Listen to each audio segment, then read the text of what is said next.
Assalamualaikum warahmatullahi wabarakatuh.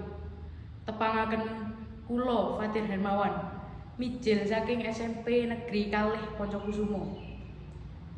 Kawula nuwun keparenga kula ngaturaken panyandra kirabing para siswa ingkang winisuda binareng swaran ketawang Ibu Wertiwi.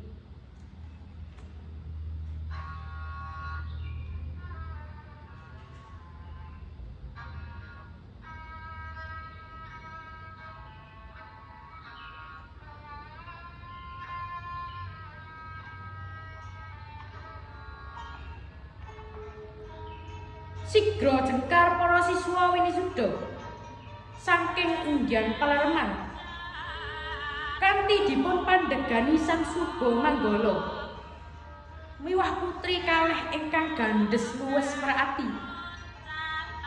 Sang Suba Manggala tuhu pantes tinulada tumapak ing padha sinartan eninging cipta.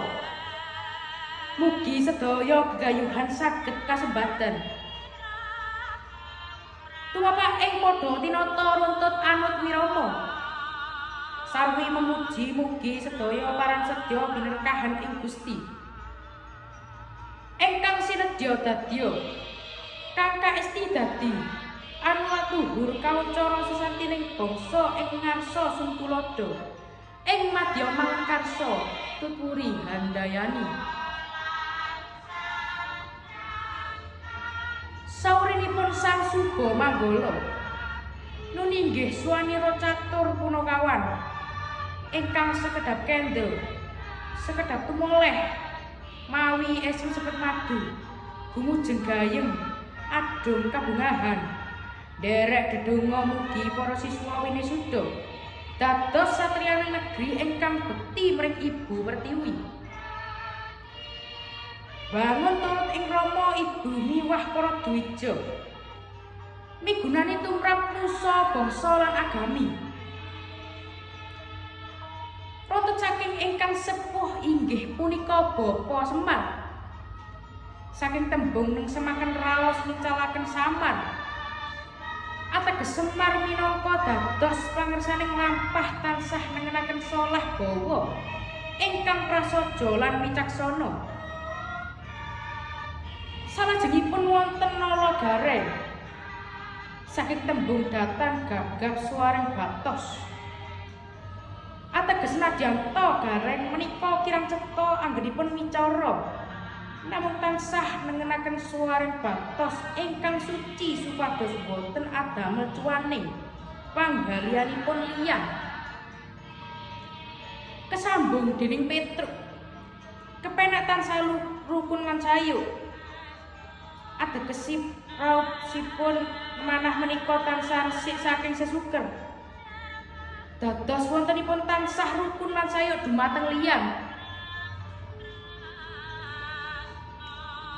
Pungkasan inggih Bagong werdinipun bangkoh golongipun ateges nadyanta panggenanipun wonten wingking namung tansah sayu lan jumrung kersanipun para minulya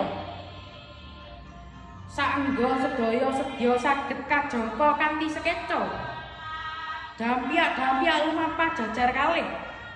Lah punika para siswa winisuda setunggal baka setunggal mijil saking papan Palareman kawis tingkah ngagem busana ingkang gumebyar sarwa mudyan endah asri raras kawurian sarwi bungah lan syukur sekedap tumoleh balang liring sekedap tumukul amrikelu gawang-gawang ing natyanipun rikala semana dipun gegulang dening bapa ibu guru tinuntun ing bebener dening para dwija jroning batos tansah memuji mugi sedaya pambekti lan lelabuhan menika birkahan. Mugi-mugi pawiyatan ingkang dipun tresnani tambah maju lan tansah sengkut momong para siswa minangka bebenteng negeri. Sedaya kala wau gangsar lancar awit panjurung sedaya bapa ibu tiyang sepuh para siswa para warga masyarakat Juning pendidikan endah milangoni. Prabowo migunani boten kasandung ing warata, kebentes ing awang-awang. Edi edah milanggoni lampahing kirab, anulat mustika luhuring budaya, linambaran raos sesantining bangsa. Sura Sudira jayaning rat, lebur ing pangastuti. Tansah nguri-uri dawuhing Ki Hajar Dewantara.